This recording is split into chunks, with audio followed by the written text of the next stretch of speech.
तक अपने चाणक्य नीति के 5 अध्याय सुने। अब हम शुरू करने जा रहे हैं 6वां अध्याय। तो चलिए आरंभ करते हैं।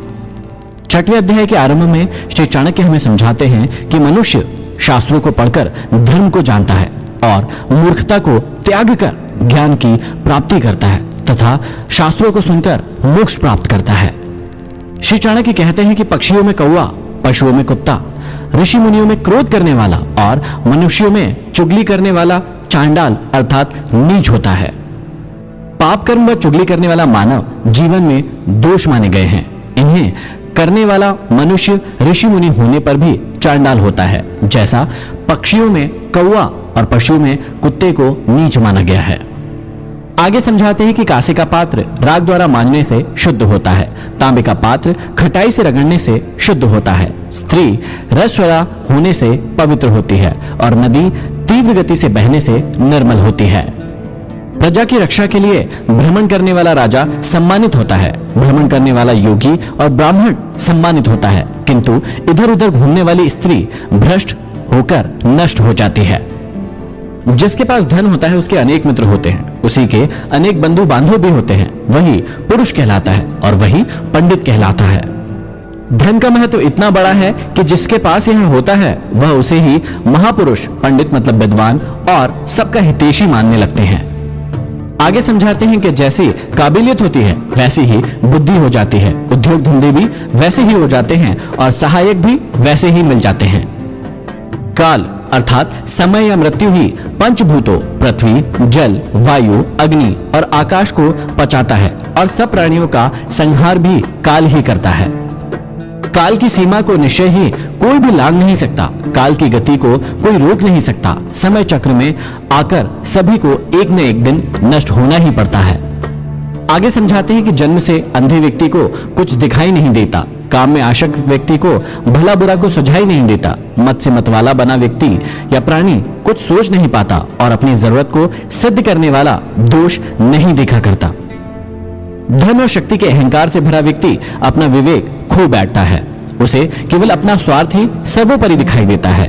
उसकी दशा उस अंधे के समान होती है जो जन्म से अंधा होता है।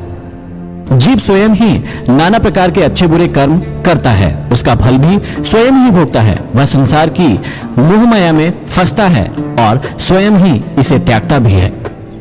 आगे समझाता है कि राजा अपनी प्रजा के द्वारा किए गए पाप को, पुरोहित राजा के पाप को, पति अपनी पत्नी के द्वारा किए गए पाप को और गुरु अपने शिष्य के पाप को भोगता है।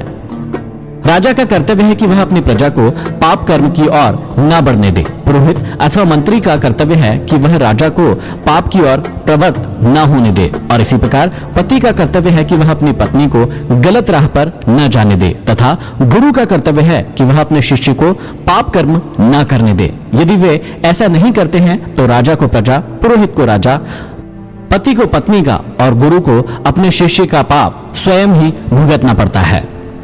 आगे कहते हैं कि जो पिता अपनी संतान पर अपना कर्ज छोड़कर जाता है वह शत्रु के समान है। जो माता पतन के मार्ग पर चल रही है वह संतान के लिए शत्रु है। जो स्त्री सुंदर है उसकी रक्षा में पति को बहुत कठिनाई झेलनी पड़ती है, क्योंकि सभी की दृष्टि उस पर रहती है और यदि संतान मूर्ख हो तो वह माता पिता के लिए शत्रु से कम नहीं होता है। आगे समझाते हैं कि लोभी व्यक्ति धन का लालची होता है, अहंकारी व्यक्ति अपने अहंकार की संतुष्टि चाहता है, उसे नम्रता से वश में करना चाहिए। मूर्ख व्यक्ति की इच्छा अनुसार कार्य करके उसे बहला फुसलाकर वश में करना चाहिए और विद्वान व्यक्ति के सम्मुख कभी झूठ नहीं बोलना चाहिए, उसे सच्चाई से ही वश में करना चाहिए। बिना राज्य के रहना उत्तम है, परंतु दुष्ट राजा के राज्य में रहना अच्छी बात नहीं है। बिना मित्र के रहना अच्छा है, किंतु दुष्ट मित्र के साथ रहना उचित नहीं है। बिना शिष्य के रहना ठीक है, परंतु नीच शिष्य को ग्रहण करना ठीक नहीं है। बिना स्त्री के रहना उचित है, किंतु दुष्ट और उल्टा स्त्री के साथ रहना उचित नहीं है। आगे चाणक्य समझाते हैं कि शेर और बगुले से 1-1, गधे से 3, मुर्गों से 4, कौवे से 5 और कुत्तों से 6 गुण हमेशा किसी भी मनुष्य को सीखने चाहिए। इन्हें समझाते हुए कहते हैं कि काम छोटा हो या बड़ा, उसे एक बार हाथ में लेने के बाद कभी नहीं छोड़ना चाहिए, उसे पूरी लगन और सामर्थ्य के साथ करना चाहिए। जैसे शेर पकड़े हुए शिकार को कदापि नहीं छोड़ता, शेर का यह गुण हमें अवश्य लेना चाहिए। अर्थात मनुष्य जो भी काम करे उसे पूरी शक्ति और लगन के साथ करे, पूरा साहस और सामर्थ्य लगा दे। कार्य करते समय इन बातों को न देखे कि कार्य बहुत छोटा है, उसे तो बस हम यूं ही कर लेंगे। यह अवस्था आलस्य की होती है। शेर को जब हमला चाहे हाथी पर करना हो या फिर किसी हिरण पर करना हो, वह एक से आक्रामक मुद्रा बनाकर एक से साहस और वीरता के साथ हमला करता है। आगे कहते हैं कि सफल व्यक्ति वही है जो बगलों के समान अपनी संपूर्ण इंद्रियों को संयम में रखकर अपना शिकार करता है। उसी के अनुसार देश, काल और अपनी सामर्थ्य को अच्छी प्रकार से समझकर अपने सभी कार्यों को करना चाहिए। हमें बगुले से यह एक गुण ग्रहण करना चाहिए, अर्थात एकाग्रता के साथ अपना कार्य करें तो सफलता अवश्य प्राप्त होगी। अर्थात कार्य को करते वक्त अपना सारा ध्यान उसी कार्य की ओर लगाना चाहिए, तभी सफलता मिलेगी। बगुला वहीं ध्यान लगाकर बैठता है जहां मछली मिलने की आशा होती है, अन्यथा उड़कर दूसरी जगह चला जाता है।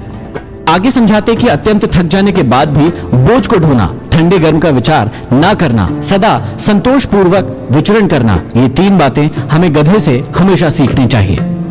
बुद्धिमान व्यक्ति को कभी भी अपने कर्तव्यों से विमुख नहीं होना चाहिए। उसे अपने कार्य को बोझ नहीं समझना चाहिए, ऋतुओं के प्रभाव को भी अनदेखा कर देना चाहिए और संतोष के साथ अपने कार्यों को करते रहना चाहिए। ये तीन गुण गधे में पाए जाते हैं जो हमें अपनी जिंदगी में सीखना चाहिए। आगे समझाते हैं कि ब्रह्म मुहूर्त में जागना, रण में पीछे ना हटना, बंधुओं में किसी वस्तु का बराबर भाग करना और स्वयं चढ़ाई करके किसी से अपने भक्ष को छीन लेना, ये चारों बातें हमें मुर्गे से सीखनी चाहिए।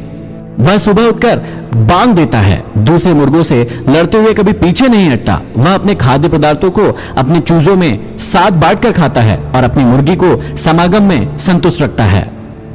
आगे चाणक्य कौवे के 5 गुण समझाते हैं। कहते हैं कि संभोग हमेशा गुप्त में करना चाहिए, छिपकर चलना चाहिए, समय समय पर सभी इच्छाएं वस्तुओं का संग्रह करना चाहिए, सभी कार्यों में सावधानी रखनी चाहिए और किसी पर जल्दी विश्वास नहीं करना चाहिए। ये 5 बातें कौवे से हमें जरूर सीखनी चाहिए।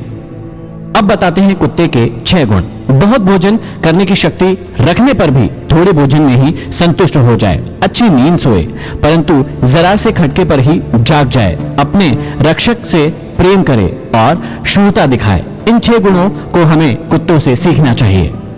यदि आप इन सभी गुणों को अपनी जिंदगी में उतारेंगे तो आपको सफलता अवश्य मिलेगी।